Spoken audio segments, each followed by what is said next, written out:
Monty Hall, the genial host and co-creator of Let's Make a Deal, the game show on which contestants in outlandish costumes shriek and leap at the chance to see if they will win the big prize or the booby prize behind door number 3, died at his home in Beverly Hills, California, on Saturday. He was 96. A daughter, Joanna Gleason, confirmed his death. She said the cause was heart failure.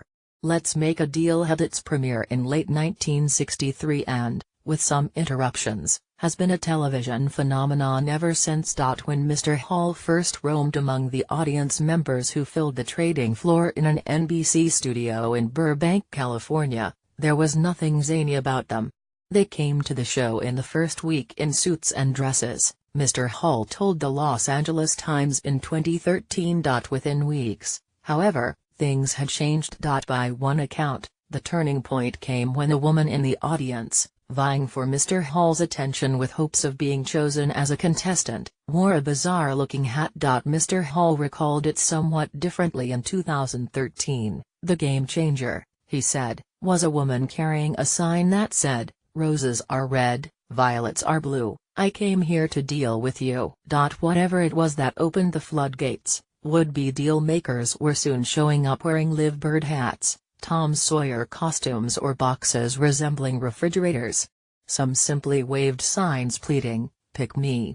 It was all for the chance to barter their way to a big prize.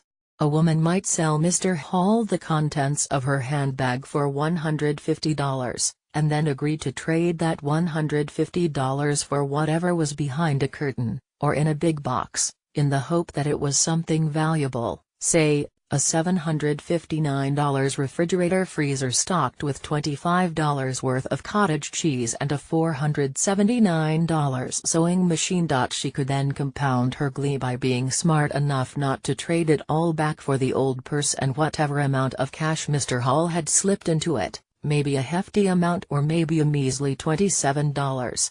If she went for the deal that turned out to be a loser, she was, in the language of the show, zonked. At the end of the show, the two biggest winners were given a shot at the big deal. They could trade their winnings for whatever was behind one of 3 doors, a new car, perhaps, or $15,000 in cash, or, if they were not so lucky, something worth less than what they had traded. All the while, the affable, smooth-talking Mr. Hall gave no hint of where the treasure might lie. Monty had to be a very likable con man. He had to convince people to give up a bird in the hand for what's in the box. David Schwartz, the author, with Fred Wostbrook and Steve Ryan, of the Encyclopedia of TV Game Shows, said in an interview. Mr. Hall had other responsibilities, too, Mr. Schwartz added. He had to be a traffic cop, to get a decision out of the contestant without taking a long time. With his great ability to ad-lib, he knew how to keep the show moving. Mr. Hall kept Let's Make a Deal moving for most of almost 5,000 broadcasts on NBC, on ABC and in syndication. The show ended its original daytime run in 1976 on ABC. A concurrent syndicated nighttime version lasted until the next year. It occasionally resurfaced over the next decades and, after being off the air for a while, was revived in October 2009 on CBS, with Wayne Brady as host. That version is still on the air. Let's Make a Deal became such a pop culture phenomenon that it gave birth to a well-known brain twister in probability, called the Monty Hall problem. This thought experiment involves 3 doors, 2 goats and a coveted prize and leads to a counterintuitive solution. The show itself could give rise to the unexpected.